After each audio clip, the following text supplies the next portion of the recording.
اللہ ولی الذین آمنوا۔ جس طرح ہر انسان اپنے گھر کو صاف ستھرا دیکھنا پسند کرتا ہے، اللہ تعالیٰ مالک الملک ہیں، احکم الحاکمین ہیں، وہ بھی اپنے دل کو، اپنے گھر کو صاف دیکھنا پسند فرماتے ہیں۔ اس لیے ہمیں اس بات کا حکم دیا گیا کہ ہم اپنے دل کو صاف رکھیں۔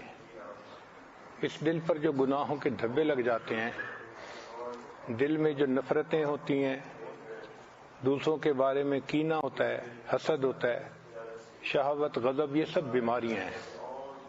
تو اللہ تعالیٰ چاہتے ہیں کہ تم اس کا علاج کرواؤ تاکہ تمہارا دل قلب سلیم بن جائے، قلب سقیم نہ بنے۔ آج ہمارے دل میں بیماریاں بھری ہوئی ہیں، یہ قلب سقیم ہے۔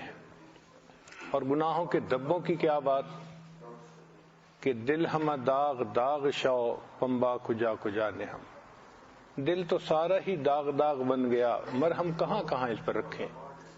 اس دل کا کام ہم نے اتنا خراب کر لیا۔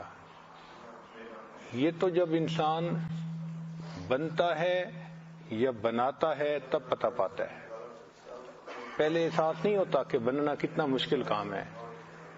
جب محنت کرتا ہے تب سمجھ میں بات آتی ہے کہ یہ کام آسان نہیں ہے، مشکل کام ہے۔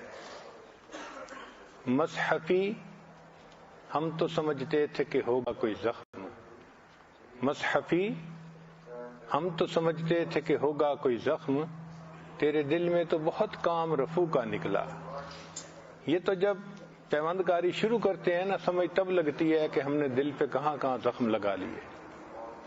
تو اس لیے اس دل کی صفائی کرنا یہ ہمارے اوپر لازم ہے۔ یہاں ایک سوال پیدا ہوتا ہے کہ جب دل اللہ کا گھر ہے، اللہ تعالیٰ خود اپنا گھر کیوں نہیں صاف کروا دیتے؟ ایک اشکال پیش آتا ہے۔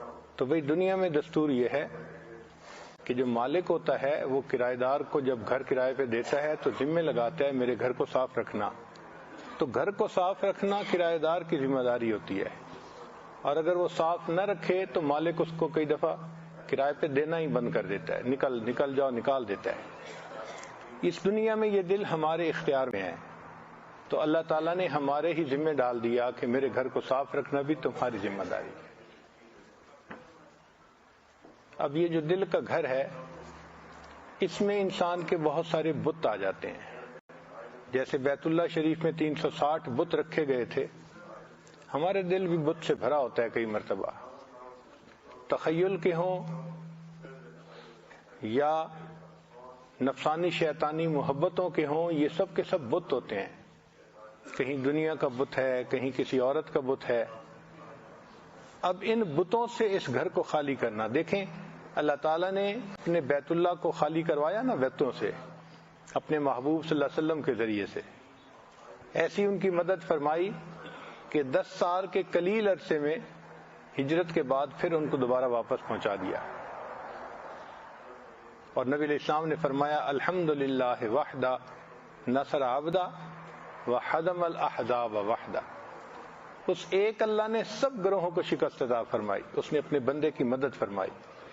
تو ہمارے اوپر بھی لازم ہے کہ ہم بھی اس اندر کے بیت اللہ کو بتوں سے پاک کرنے کے لیے اللہ سے مدد مانگے، اور اللہ مدد فرماتے ہیں۔ اگر کوئی مخلص ہو کے کوشش کرے اللہ تعالیٰ مدد کرتے ہیں۔ چنانچہ چند کاموں میں اللہ تعالیٰ کی مدد لازمی ہوتی ہے۔ کوئی بندہ مسجد بنانے کی نیت کر لے اخلاص کے ساتھ، اللہ تعالیٰ اس میں اس کی مدد فرماتے ہیں، اس کو لیٹ ڈاؤن نہیں ہونے دیتے۔